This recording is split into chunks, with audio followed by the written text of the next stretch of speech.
Hindi, paano natin i-justify? Kasi doon sa King James Version, binanggit, kasi doon sa King James Version, binanggit, is plain from the foundation of the world. Ngayon, yung American Standard Version, ang sabi niya is yung tinatawag na the Book of Life from the very foundation of the world. So, paano natin i-justify yung pagkagamit natin ng American Standard Version? Translation po yan, matter of translation. Paano ito? Paano natin i-justify? Kasi complete yung dalawa eh. So, hindi natin sa pinag-aralan natin tungkol doon sa hermeneutics at doon sa translation, hindi natin pwedeng gamitin ang isang translation na laban sa isang translation without justification. So, we need to justify. Bakit natin ginamit yung American Standard Version against doon sa King James Version? Kasi pag ginamit natin yung American Standard Version, sinasabi natin na mali yung American yung King James Version. So, we need to justify it.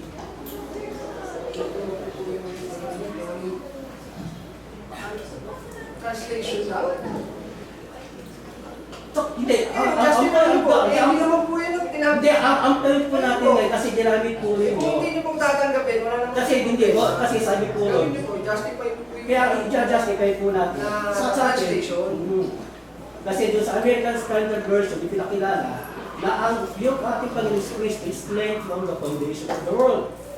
Pero sabi ninyo, dapat unawain natin na ito ay yan na ang from the foundation of the world, tumutukoy doon sa Book of Life.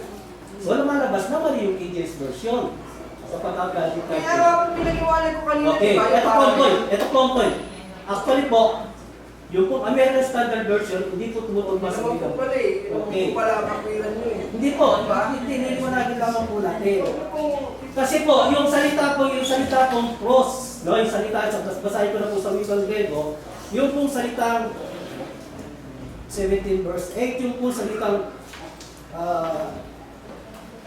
apo, kataboles, cosmo, ibig po sabihin is from the foundation of the world. Doon sa King James, sa tinatawag na American Standard, sa tinatawag na Revelation chapter. So nagtuturo ko kayo, hindi ko kayo nagtatanong. Hindi natin kaya pinaniniwala ko. O yun nga, parang nagtuturo Kaya, binibigay ko lang po yung foundation. Binibigay ko lang po yung foundation ng project ko. Kaya po doon po sa original language ko, yung po salitang pros kataboles, ito po ay comes after the word slave. Yun po yung binibrake ng American Standard Version. Kaya po sabi po na, kaya po hinahanap natin dito, yung justification. Kasi po, yung pong American Standard Version, wala po siyang justification pagdating po dun sa original Greek language. Purely po, yun po ay interpretive translation.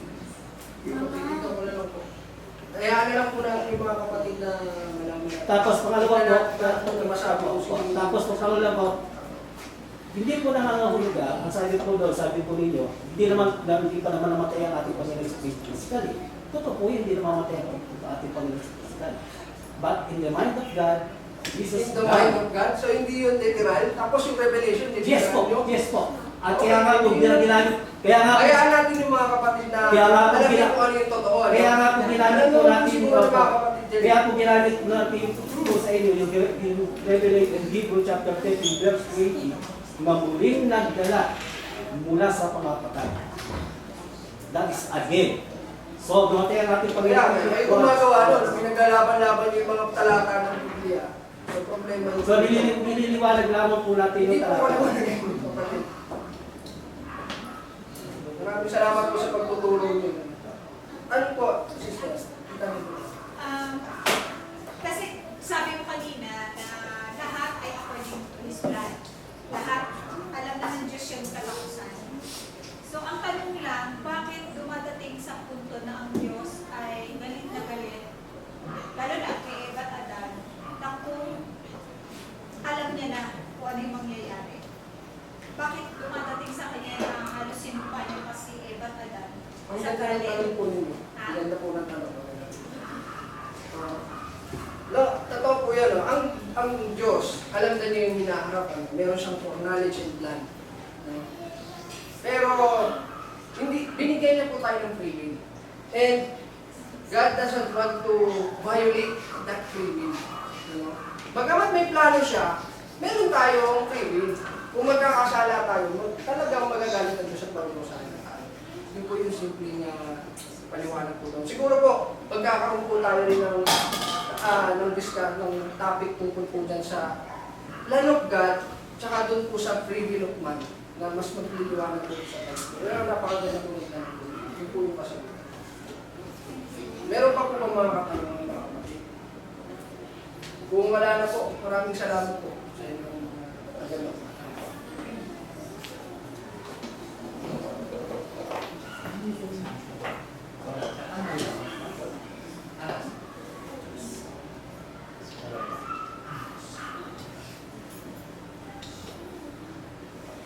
Pero mga kapatid, tayo po ay dumako na po sa uling awitin po. Pagkatapos ng ating paglilingkod sa Diyos, tayo po umawit ng uling awit at tayo po ay mula sa panalangin kapatid na gatin. Oh, what a wonderful. Alam po natin, kabisado? Kabisado.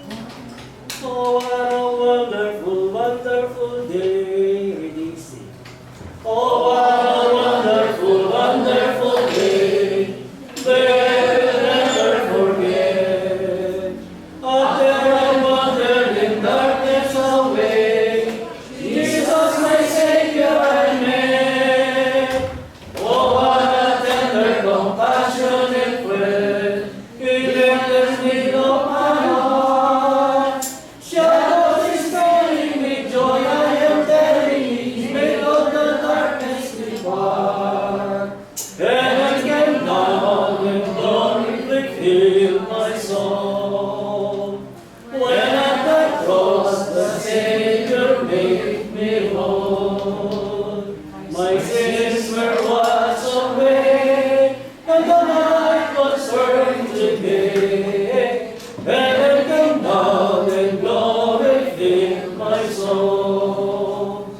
Born of the Spirit with life from above, into the sunny living light. Just thankful me through Calvary's love. Oh, what a Sunday is mine. And that transaction so quickly was made, when as a sinner I came. To bow the offer of praise, He did offer His and He offers praise in Him. Heaven come down and glory fill my soul. When at the cross the Savior made me whole.